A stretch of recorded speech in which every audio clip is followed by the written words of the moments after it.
नमस्कार दोस्तों, गौरी की आवाज़ चैनल में आपका स्वागत है। सेठ मदन लाल शहर के प्रसिद्ध और सबसे धनी व्यापारी थे। उनके यहाँ नौकर चाकरों की पूरी टोली रहा करती थी। भगवान की कृपा से उनके घर लक्ष्मी धन वर्षा करती थी। सेठ मदन लाल की एक सुंदर और सुशील शिक्षित बेटी थी जिसका नाम था कल्पना। कल्पना अपने माँ बाप की इकलौती संतान थी, इसलिए लालन पालन में किसी प्रकार की कमी नहीं हुई। माँ बाप का प्यार भी बराबर मिलता रहा। सेठ के जीवन में किसी भी प्रकार की कोई चिंता नहीं थी, किंतु कहते हैं ना, जिनके घर बेटी जन्म लेती है उस घर में माँ बाप को चिंता होने लगती है। कल्पना पढ़ लिख कर शादी के योग्य हो गई थी। माँ बाप को कल्पना के शादी की चिंता सताने लगी। जगह जगह योग्य वर ढूंढने के लिए रिश्ते नाते के लोगों को लगाया गया।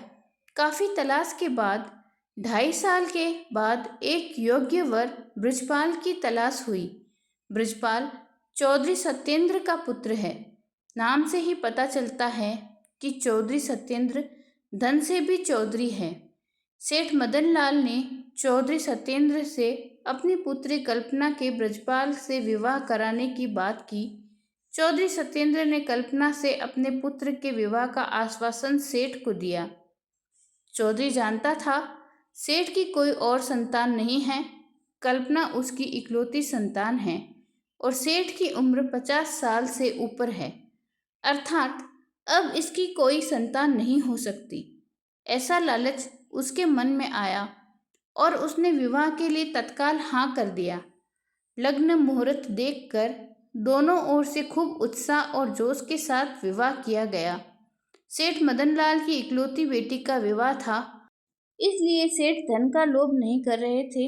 वह जी खोलकर अपनी बेटी की शादी में धन लुटा रहे थे, अर्थात खर्च कर रहे थे।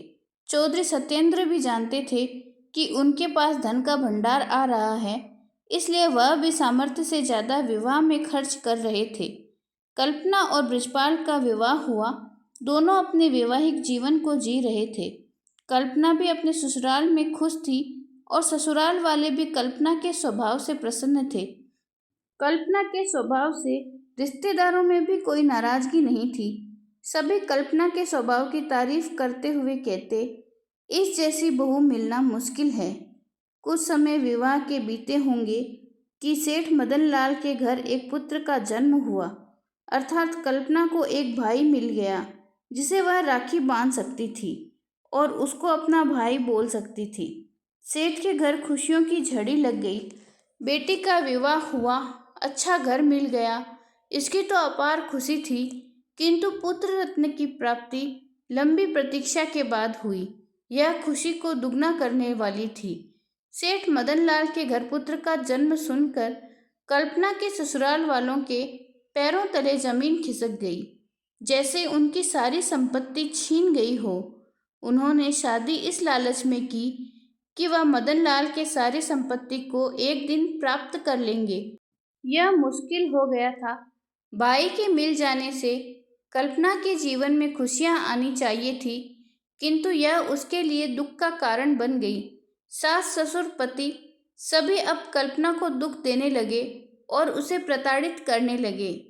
दहेज और धन के लालच में कल्पना को मारते पीटते और दिन दिन भर भूखा रखते, किंतु कल्पना की आदर्श इतने ऊंचे थे, उसने अपने माता पिता को इस यातना और कष्ट के बारक में भनक तक नहीं लगने दी।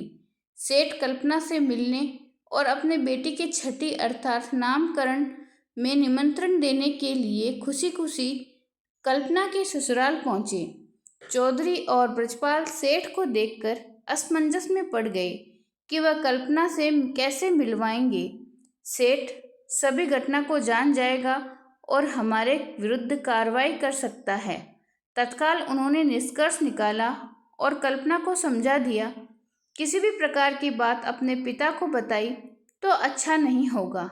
अनेकों प्रकार की धमकियां देकर कल्पना को उसके पिता से मिलवाया गया। बेटी भी कर्तव्यनिष्ठ थी, उसके संस्कार पुराने थे, अर्थात वह जानती थी पिता के घर से डोली निकलती है और ससुराल से अर्थी। इसी आदर्शों से वह बंधी हुई थी। कल्पना ने पिता का खूब स्वागत सत्कार किया। बैठे बैठे अनायास उसके आंखों से आंसुओं की धारा फूट पड़ी। पिता कुछ समझ पाते इससे पहले बेटी बोलती है, पिताजी, यह मेरे खुशियों के आंसू हैं। बचपन से मैं भाई के लिए तरसती थी, अब जाकर मुझे एक भाई मिला है जिसकी कलाइयों पर मैं राखी बांध सकती हूँ। बस यही सोचकर मेरी आंखों से आंसू निकल गए। पिता को यह बात समझ नहीं आई। कुछ शंका और कुछ डर के कारण अधिक बातों को कुरेदा नहीं। सेठ नामकरण संस्कार में सभी को न्योता देकर अपने घर वापस लौट आए। नामकरण का दिन आ गया। चौधरी सत्येंद्र और ब्रजपाल दोनों को ही सेठ के यहाँ जाना था, किंतु उन्होंने वहाँ जाना स्वीकार नहीं किया और कल्पना को डरा धमकाकर वहाँ भेजने की साजिश करते रहे। दोनों के मानवीय मूल्य इतने गिर गए कि उन्होंने एक नवजात शिशु की हत्या करने का षड्यंत्र भी रच दिया। उस षड्यंत्र को पूरा करने के लिए किसी और का नहीं, कल्पना का ही प्रयोग करना चाहा।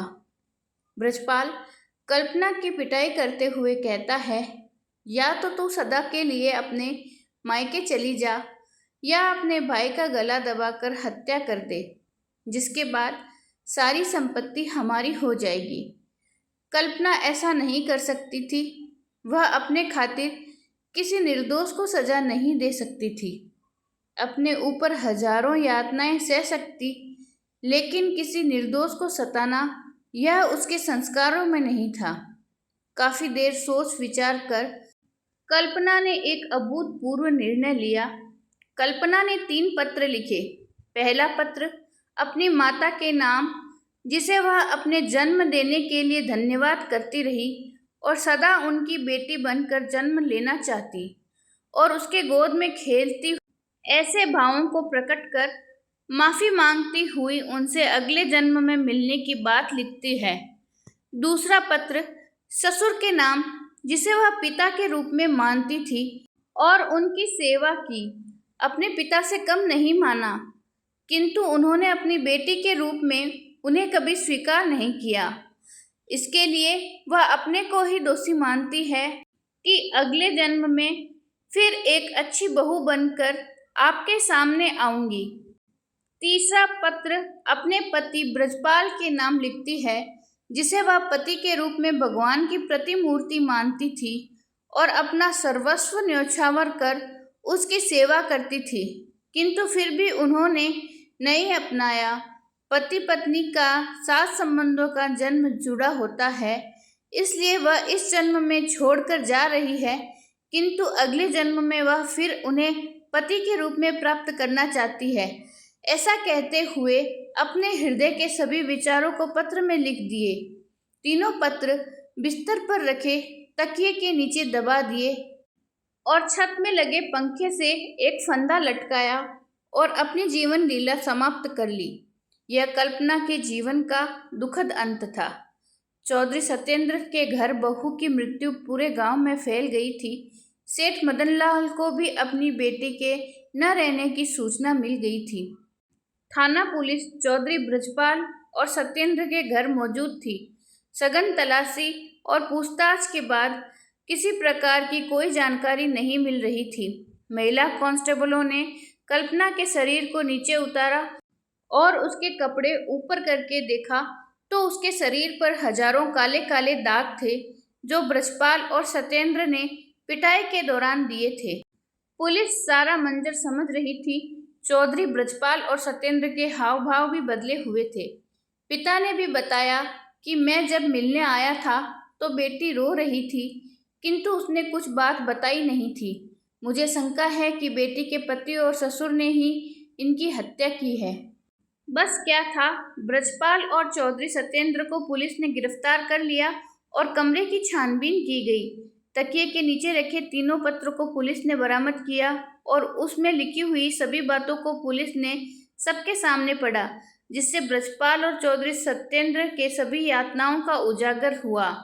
गांव मोहल्ले सभी कल्पना के स्वभाव से परिचित थे और ब्रजपाल तथा सत्येंद्र के स्वभाव से भी। गांव वालों ने भी ब्रजपाल और सत्येंद्र के सभी राज खोल दिए। पुलिस ने कानूनन ब्रजपाल और सत्येंद्र चौधरी को गिरफ्तार किया।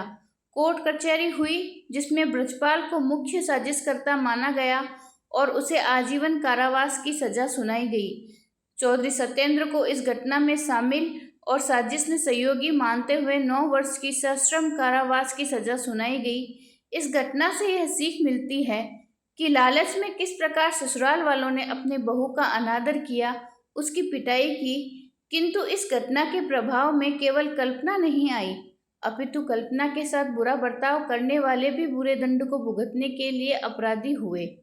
इससे एक बेटी का सब कुछ उजड़ जाता है, वहीं 2 परिवार भी बिखर जाते हैं। समाज में फैली इन कुरीतियों को समाज के लोगों को ही दूर करना होगा, अन्यथा आज एक कल्पना इस घटना की शिकार हुई है, न जाने कितनी ही कल्पना फिर शिकार होगी।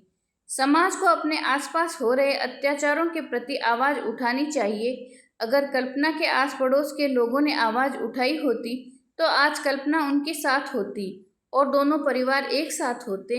दहेज के लोभी को भी कड़ा संदेश देना आवश्यक हो गया है कि वह बहू को ब्याह कर लाते हैं जो उनके घर की लक्ष्मी हैं, ना कि वह किसी धन कुबेर को उठा लाते हैं जो उसके घर पर धन की वर्षा करे।